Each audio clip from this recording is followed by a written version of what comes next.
Mula sa Asian Community Development Council, ito ang FILAM in Focus. Mondays at 12 noon, right here on PHLV Radio.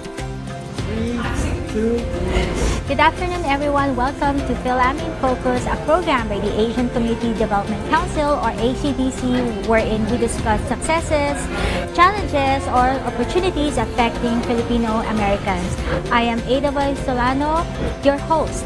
Today's episode is about Asian Night Market, a night of unforgettable flavors and vibrant culture happening on October 19, 2024, Saturday, from 5 p.m. to 11 p.m. at College of Southern Nevada Charleston Campus.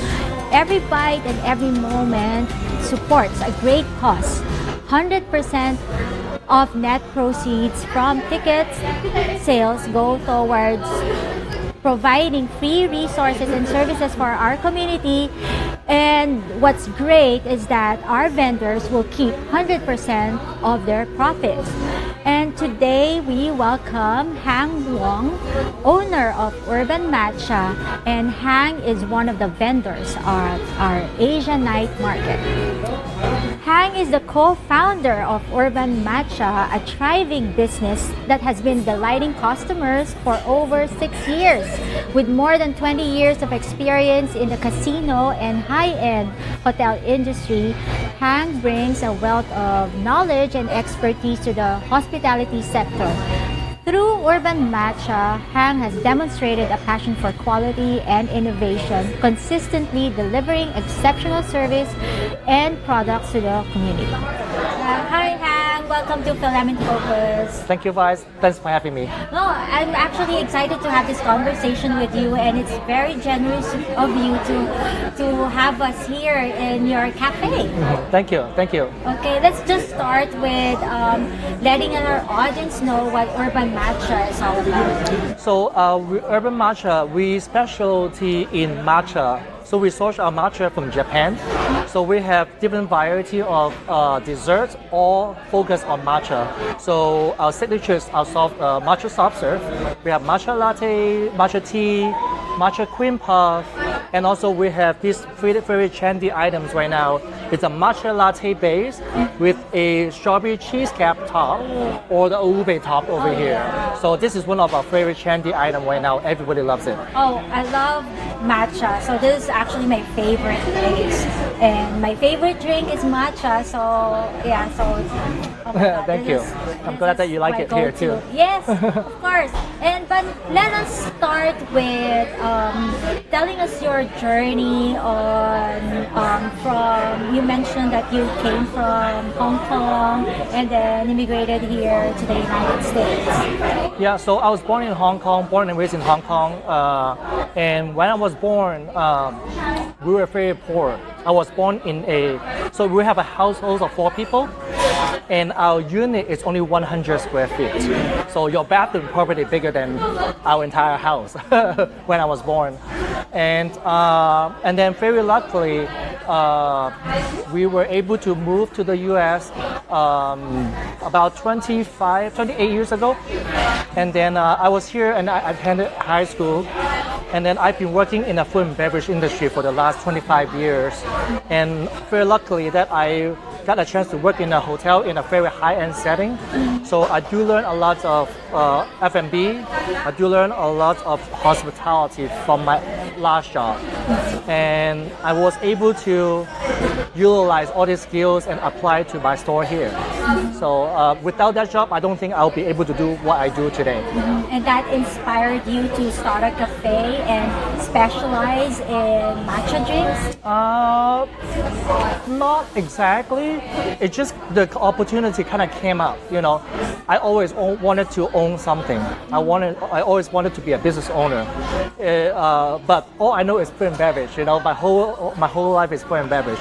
And then this concept came up. And then so we decided to just give it a try and let's just try to do this and see what we can do with this. Mm-hmm. Yeah. But your struggles and the challenges that you face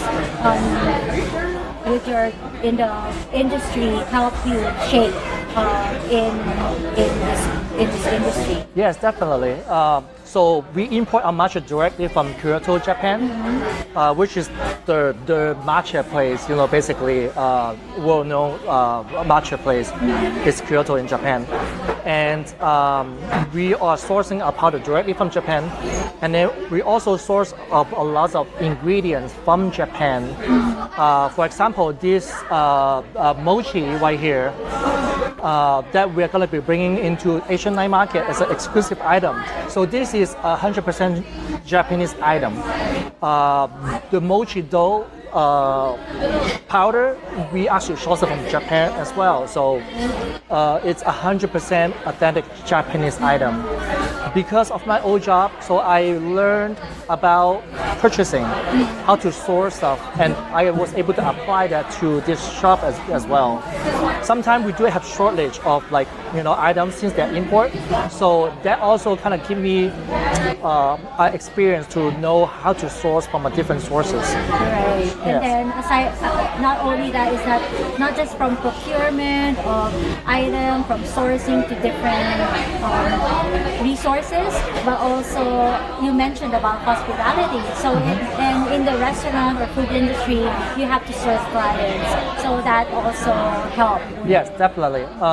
So most local restaurants, casual dining, there is not a lot of service that they provide to the customer. So over here, it considered a quick service. There's no customer service. You just take order and then you just kind of call out the name and that's it. But because of my background, so I am very focused on customer service because that's my background, that's my expertise. So I do train my staff here to be friendly, to the customer, always smile when people walk in, always have to say welcome, that is very important in this industry. And also, there's some other stuff that I make sure that they do is when we are serving a drink, local always face front. Oh. Yeah, so this is one of the things that a lot of places they don't do. But I think that is very important of brand recognition, and also I want everything to be uniform. So that's why I have my staff to always serve our drinks or our cups with the local facing front. Facing front. Front, yeah, to the customer. Oh. Yeah, it's a very small detail, but it makes a big impact. I see. That's for brand recognition too. Yes, definitely. That's excellent. Oh, and then you mentioned this is like an ube, and this is a featured item for the Asian night market. Yes, actually, this ube soft serve, this ube cheese cap, Okay. I made this item for Asian night market last year. So I'm gonna bring it back out to Asian night market again this year. Wow. Since it's a very trendy item, everybody's been asking for it. A lot of people come to our shop and getting this flavored cheese cap latte. When you introduce a product item, do you do market research on that? What's trendy? Like what you said, like ube, it's like trendy last year, and then this year as well, so that you reintroduce it, or at least you kept it on the menu? I don't really go look for trendy stuff, but I do look at, like Instagram or like other social media and see what's out there. Because to be honest with you, a lot of trendy stuff out there, they're not good. They don't taste good, they only look good. So I've been trying to do a flavored matcha latte for a while. I couldn't make it right. I can't make it right. So that's why I haven't have any flavored matcha drinks pushed out before. However, last year it just kind of came across my mind about, I can't really change the flavor of my latte. How about I just focus on the toppings, right? So I consider the cheese cap as a topping. So that's why don't I just flavor the cheese cap to kind of mix with the latte, and it came out very well. And that's how I kind of came up with this drink. It's being innovative. I mean, it tastes really good. Yes, yeah, definitely. And I was very surprised how well it blends together. And you have been, so this is the unique item that you'll be bringing again for Asian night market, together with the mochi. Correct. Yeah. Oh my gosh, I'm gonna eat that later. Yeah. This mochi right here, they're handmade. Oh. So we use the powder, and we make our dough here, and then we handmade them. Oh wow. So every single piece, it takes time and labor and dedication and hard work into each piece. Oh, okay. Yeah. Might as well like try it. Yeah, right please now. do. So Yeah, it comes with cannot brown wait. sugar Yes. and also kinako powder, which is a soybean powder. Oh. It's a very traditional sweet Japanese sweet cheese. Wow. Oh my gosh. You Okay, want to let take me- this so it doesn't drip every. You got it? Yeah. There you Oh. Little Oh my messy. God. So I think this is a perfect item for a food festival because this is a very traditional Japanese sweet cheese. They sell it on the streets. Oh my gosh. Yeah. So- So they're very they're very chewy, and the texture is amazing. Oh, I like mochi too. Oh my gosh, I like everything. Wow.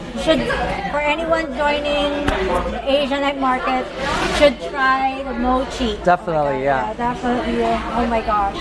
So, Asian night market, you have been participating in the Asian night market since the beginning. How has it evolved over the years? Well, I think it's a great opportunity for local business, right? Because this particular event kind of gather all of the local vendors together in one place. So when the people come to attend, they can try a little bit of everything from all the restaurants.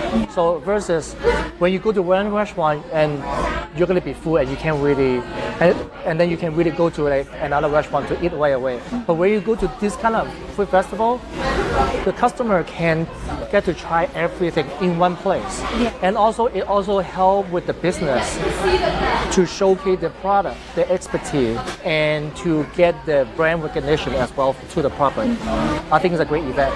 Yeah, and we are celebrating all AAPI owned vendors. Right, yeah, that's definitely, yeah. So this is an Asian focused food festival.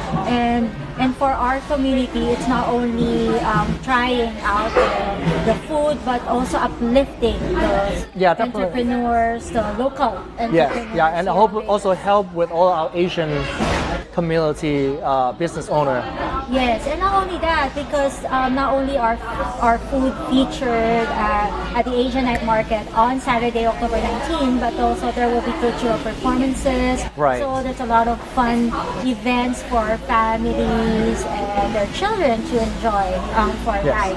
And you mentioned that you've also during one of our conversation that you ensure that you train your staff well, such as as simple as making sure the logo is front or is facing the customer.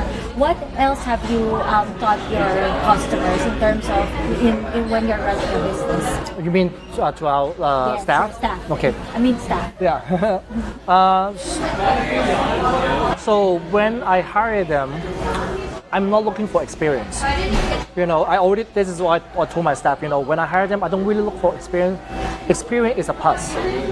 Even though they don't have experience, I'm okay because to be honest with you, our job here is very simple. It's an entry-level job. So it's not rocket science. You don't really have to study and go through a long process of learning. As long as you're willing to learn, you're willing to work hard, and you're willing to listen, and you'll be fine, But what you can gain from here, it's not just making the drinks and things like that. And I told them, because doing ice cream, making drinks, very likely you can't bring this to your next job, your career job, unless you're in the food and beverage industry. So I told them what they can learn from here is the work ethic, and also lesson of life, because I talk to my staff a lot.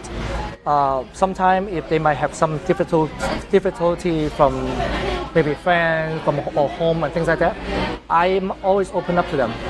I will talk to them, just kind of comfort them a little bit, and also I want to make sure that they're happy here, because I believe that when your staff is happy, they perform better, and they will make the customer happy.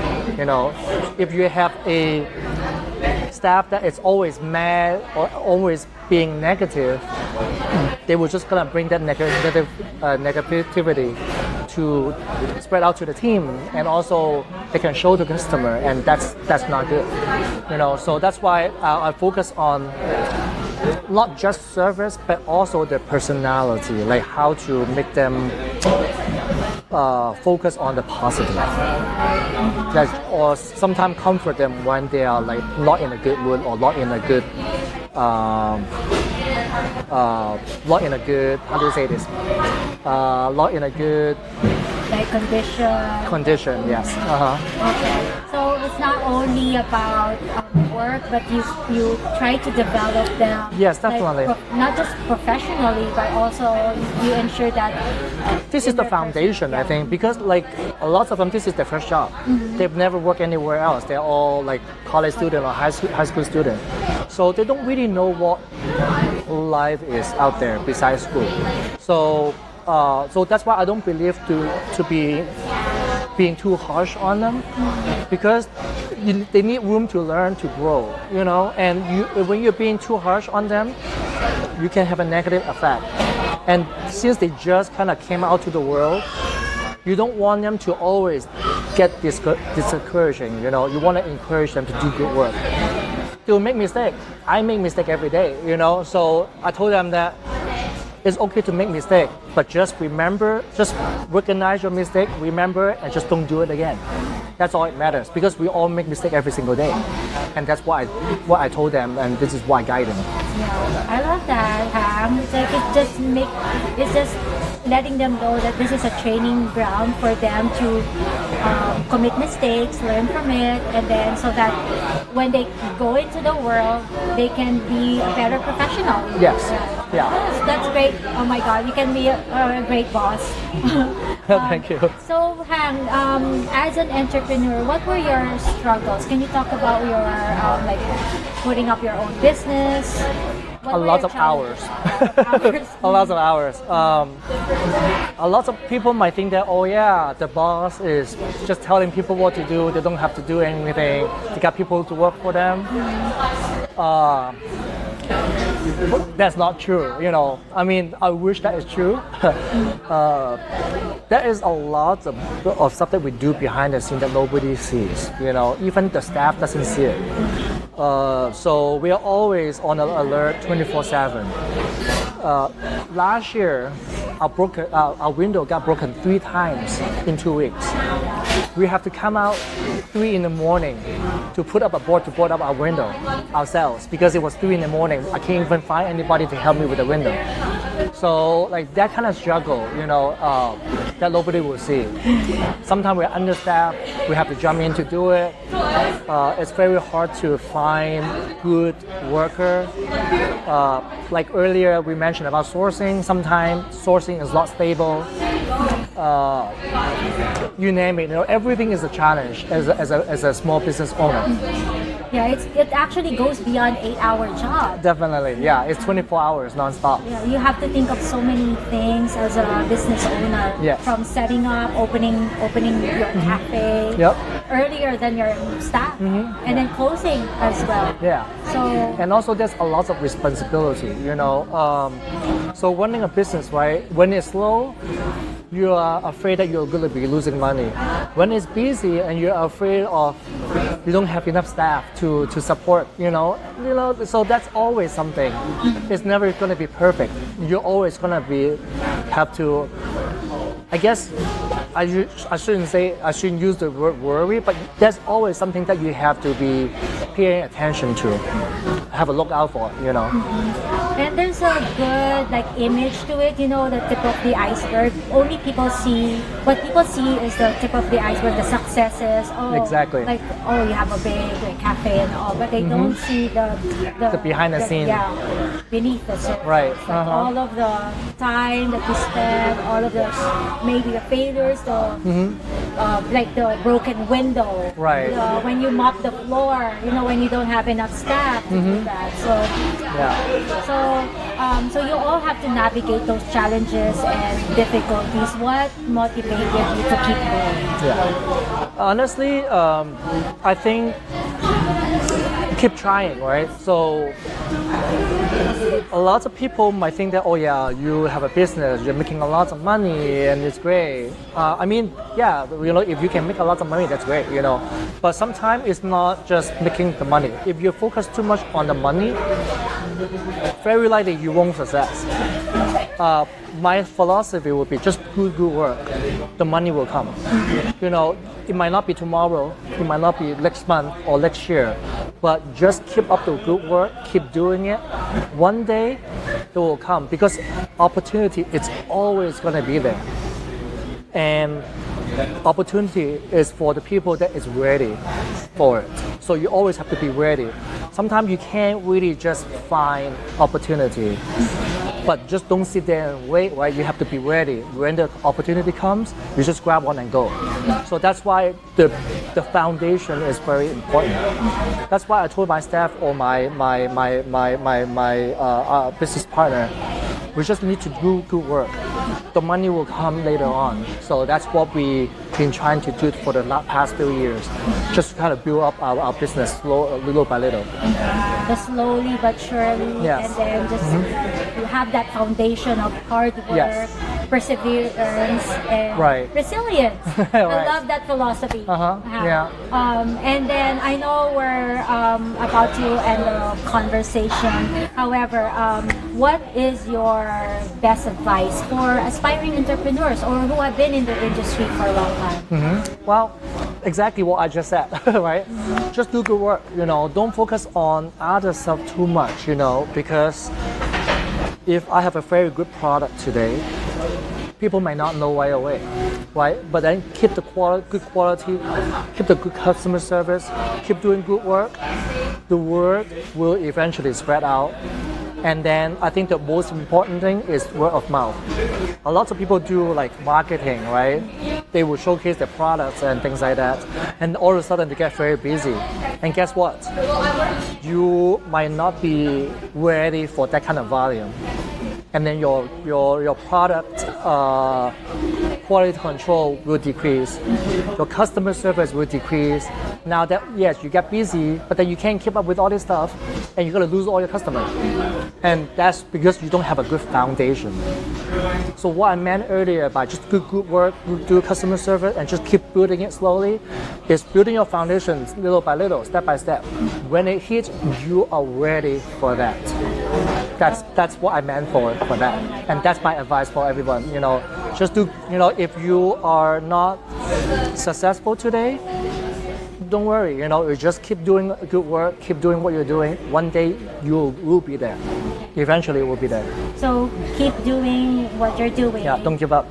Don't give up for aspiring entrepreneurs. Don't give up on your passion. Yes. And just keep on doing good work, building it one step at a time, one matcha at a time. One matcha at a time. Yes, one matcha at a time. So, and invite our audience at the Asian Night Market. Oh yeah, so we're having our Asian Night Market this year in October 19 at Charleston CSN. So hope to see you guys there.